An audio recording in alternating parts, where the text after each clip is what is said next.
ಮಕರ ರಾಶಿಯವ್ರಿಗೆ. ಅಂದರೆ ಯಾವುದೋ ಒಂದು ಇವ್ರಿಗೆ ಎಲ್ಲಿಂದ ಬರುತ್ತೆ, ಅವ್ರಿಗೆ ಒಳ್ಳೆ ರೀತಿಯಲ್ಲಿದ್ದರೂ ಕೂಡ ಅವ್ರಿಗೆ ಕೆಟ್ಟ ಒಂದು ರೀತಿಯಲ್ಲಿ ಮಾತಾಡ್ಕೊಳ್ಳೋದು, ಅವಮರ್ಯಾದೆ ಆಗುವಂಥ ಒಂದು ಕೆಲವಾರು ವಿಷಯಗಳು ಅವ್ರ ಕಿವಿಗೆ ಬೀಳ್ತಾ ಇರುತ್ತೆ. ಅಂದರೆ ಯಾವುದೋ ಒಂದು ಸಂಬಂಧನ ಕಟ್ಬಿಡೋದು, ಅಕ್ರಮ ಸಂಬಂಧ ಇದೆ ಅಂತ ಹೇಳೋದು, ಅಥವಾ ಯಾವುದೋ ಒಂದು ರೀತಿಯಲ್ಲಿ ಬೆಳೀತಿದ್ದಾರೆ ಅಂತ ಅಂದಿದ ತಕ್ಷಣ ಇದೇನಾಗುತ್ತೆ, ಎಲ್ಲೋ ಒಂದು ಕಡೆ ನಮಗೆ ಈ ಶತ್ರುಗಳು, ಹಿತಶತ್ರುಗಳು ಮಾಡುವಂಥ ಕೆಲಸ ಆಗುತ್ತೆ. ಮತ್ತು ಎಲ್ಲೋ ಒಂದು ಕಡೆ ಮುಖ್ಯವಾಗಿ ಏನಪ್ಪ ಆಗುತ್ತೆ ಅಂತಂದರೆ, ನಮ್ಮನ್ನು ಅವಮರ್ಯಾದೆ ಮಾಡೋದು, ನಮ್ಮ ಹಿಂದ್ಗಡೆ ಆಡ್ಕೊಳ್ಳೋದು, ನಮ್ಮ ಹಿಂದೆ ಶಾಪ ಹಾಕೋದು, ನಮ್ಮ ಹಿಂದೆ ಬಾಯಿಗೆ ಬಂದಿರೋ ಥರ ಏನಾದರೂ ಅಂದ್ಕೊಳ್ಳೋದು, ಈ ಥರದ್ದೆಲ್ಲ ಸರ್ಕಲ್ಲು ನಡೀತಾ ಇರುತ್ತೆ. ಇದೆಲ್ಲವೂ ಕೂಡ ನಮಗೆ ಶತ್ರುಗಳಾಗಿರ್ಬೋದು, ಅಂದರೆ ಶತ್ರು ಸ್ಥಾನ ಸ್ಟ್ರಾಂಗ್ ಆಗುತ್ತೆ. ಶತ್ರುಗಳಾಗಿರ್ಬೋದು, ಅಥವಾ ನಮ್ಮ ಫ್ರೆಂಡ್ಸ್ ಆಗಿರ್ಬೋದು, ಅಥವಾ ಅದೂ ಇಲ್ಲ ಅಂತಂದರೆ ಕುಟುಂಬದವರಾಗಿರ್ಬೋದು. ಯಾಕಂದರೆ ಸೂರ್ಯ ಮತ್ತು ಶನಿ, ಕುಜ, ಬುಧ 3ನೇ ಮನೇಲಿದ್ದಾಗ ಇವರೆಲ್ಲರೂ ಕೂಡ ಇಲ್ಲಿ ಬರ್ತಾರೆ. ಇವರೆಲ್ಲರೂ ಕೂಡ ಏನು ಮಾಡ್ತಾರೆ, ಕೆಟ್ಟ ರೀತಿಯಾಗಿ ಮಾತಾಡ್ಕೊಳ್ಳೋದು, ಕೆಟ್ಟ ರೀತಿಗೆ ಅವಮಾನ ಮಾಡೋದು. ಮಕರ ರಾಶಿಯವ್ರಿಗೆ ಇವೆಲ್ಲವೂ ಕೂಡ ಕಿವಿಗೂ ಕೂಡ ಬೀಳ್ತಾ ಇರುತ್ತೆ. ಈ ಥರದ್ದು ಒಂದು ಸಂಕಷ್ಟದಲ್ಲಿ ಮಕರ ರಾಶಿಯವರು ಸಿಕ್ಕಾಕೊಳ್ತಾರೆ. 3ನೇ ಮನೇಲಿ ಸ್ಟ್ರಾಂಗ್ ಆಗಿ 4 ಗ್ರಹಗಳು ಇರೋದ್ರಿಂದ. ಮತ್ತು ನೋಡಿ 6ನೇ ಮನೇಲಿ ಗುರು, 6ನೇ ಮನೇಲಿ ಗುರು ಇದ್ದು, ಈ 3ನೇ ಮನೇಲಿ ಈ ಗ್ರಹಗಳು ಸ್ಟ್ರಾಂಗ್ ಆಗಿ 3ನೇವನು ಗುರು.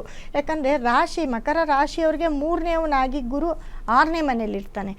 6ನೇ ಮನೆಗೆ ಹೋದಾಗ ಆ ಗುರು ಬಲ ಕೂಡ ಇರೋದಿಲ್ಲ. ಅಲ್ಲೂ ಕೂಡ ಎಲ್ಲೋ ಒಂದು ಕಡೆ ದೊಡ್ಡವ್ರ ಹತ್ರ ಮನಸ್ತಾಪ ಆಗೋದು, ಗುರುಗಳ ಹತ್ರ ಮನಸ್ತಾಪ ಆಗೋದು, ಅಥವಾ ಯಾರಾದರೂ ವಿದ್ಯೆ, ಇವಾಗೆಲ್ಲ ಮಕ್ಕಳು ಎಕ್ಸಾಮು, ಮಕರ ರಾಶಿಯವರು ಕೆಲವೊಂದು ಎಕ್ಸಾಮ್ ಬರೆದಿರ್ತಾರೆ, ಆಗಿಲ್ಲ ಅವರು ಏನು ಮಾಡ್ತಾರೆ, ಅವ್ರು ಮಾರ್ಕ್ಸ್ ಸರಿಯಾಗಿ ಕೊಟ್ಟಿಲ್ಲ. ಯಾಕಂದರೆ ವ್ಯಾಲ್ಯೂಯೇಷನ್ ಮಾಡೋರಾಗಿರ್ಬೋದು, ಏನಾಗಿರ್ಬೋದು, 1-2 ಮಾರ್ಕ್ಸ್ ಕೊಟ್ಟಾಗ ಈ ಗುರುಗಳಿಗೂ ಇವ್ರಿಗೂ ಮಿಸ್ಅಂಡರ್ಸ್ಟ್ಯಾಂಡಿಂಗ್ ಆಗ್ತಾ ಇರುತ್ತೆ. ಹಾಗಾಗಿ ಗುರು ಕೂಡ ಚೆನ್ನಾಗಿರಲ್ಲ. ಹಾಗಾಗಿ ಸ್ವಲ್ಪ ದುಡ್ಡು ಕಾಸಿನ ವಿಚಾರದಲ್ಲಿ ಸ್ವಲ್ಪ ಟೈಟ್ ಆಗ್ತಾ ಹೋಗ್ತೀರಾ ಮಕರ ರಾಶಿಯವರು. ಅದರಲ್ಲೂ 6ನೇ ಮನೆ ಗುರು ನಮ್ಮ ಮನೆಯಲ್ಲಿ, ನಮ್ಮ ಕುಟುಂಬದಲ್ಲಿ ಪ್ರಾಬ್ಲಮ್ನ ಅತಿ ಹೆಚ್ಚು ಜಾಸ್ತಿ ಮಾಡಿಕೊಡುತ್ತೆ. ಯಾಕಂದರೆ 3ನೇ ಮನೆಯಲ್ಲಿ ಗ್ರಹಗಳು 3ನೇವನಾಗಿ 6ನೇ ಮನೆಯಲ್ಲಿ ಗುರು ಇದ್ದು, ಗುರು ಸಪ್ತಮ ಅಂದರೆ 12ನೇ ಮನೆಗೆ ಗುರುವಿನ ಒಂದು 7ನೇ ದೃಷ್ಟಿ ಬೀಳೋದ್ರಿಂದ, 7 ಮತ್ತು 9ನೇ ದೃಷ್ಟಿ 2ನೇ ಮನೆ ಧನಸ್ಥಾನಕ್ಕೆ ಬೀಳೋದ್ರಿಂದ, ಇಲ್ಲೂ ಕೂಡ ಮಕರ ರಾಶಿಯವ್ರಿಗೂ ಕೂಡ ಗುರು ಈ ಒಂದು ಟೈಮಲ್ಲಿ ಗುರು ಕೆಟ್ಟಿರ್ತಾನೆ. ಯಾಕಂದರೆ ಅವನು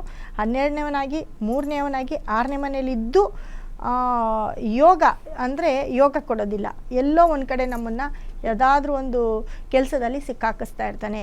ಏನೇ ನಾವು ಅಚೀವ್ಮೆಂಟ್ ಮಾಡಿದ್ರು, ಏನೇ ನಾವು ಸಂಪಾದನೆ ಮಾಡಿದ್ರು, ಅಲ್ಲಿ ನಮಗೆ ಫುಲ್ಫಿಲ್ ಆಗಿರಲ್ಲ. ಏನಾದರೂ ಒಂದು ಮಾತುಗಳನ್ನ ಕೇಳಿ ತುಂಬ ಹರ್ಟ್ ಆಗೋದು, ಮನಸ್ಸಿಗೆ ನೆಮ್ಮದಿ ಇಲ್ಲ ಅಂತಿರೋದು, ಮನೇಲಿ ಗಂಡ ಹೆಂಡತಿ ಮಧ್ಯೆ ಜಗಳ ಬರೋದು, ಅಥವಾ ಯಾವುದಾದ್ರೂ ಒಂದು ಕೇಸು, ಕೋರ್ಟು, ಇದೆಲ್ಲವೂ ಈ ಟೈಮಲ್ಲಿ ಬಂದು ತಲೆ ಮೇಲೆ ಕೂತ್ಕೊಳ್ಳೋದು. ಯಾಕಂದರೆ ಶನಿನೂ ಸೂರ್ಯ ಒಟ್ಟಿಗೆ ಸೇರಿದಾರಲ್ಲ, ಇದು ಕೂಡ ನಮ್ಮನ್ನು ಕೋರ್ಟು, ಕೇಸು, ಕಂಪ್ಲೇಂಟ್ವರೆಗೂ ತೊಗೊಂಡೋಗುತ್ತೆ ಮಕರ ರಾಶಿಯವರು. ಇದರಲ್ಲಿ ಸ್ವಲ್ಪ ಕೇರ್ಫುಲ್ಲಾಗಿರಬೇಕಾಗುತ್ತೆ. ನಿಮ್ಮ ಯಾವುದೇ ಒಂದು ಬಿಸ್ನೆಸ್ ಆಗಿರ್ಬೋದು, ಅಥವಾ ನೀವು ಏನೇ ಮಾಡ್ತಾ ಇರ್ಬೋದು, ಇದನ್ನು ಕ್ಲಿಯರಾಗಿ ನೋಡ್ಕೊಳ್ಬೇಕಾಗತ್ತೆ.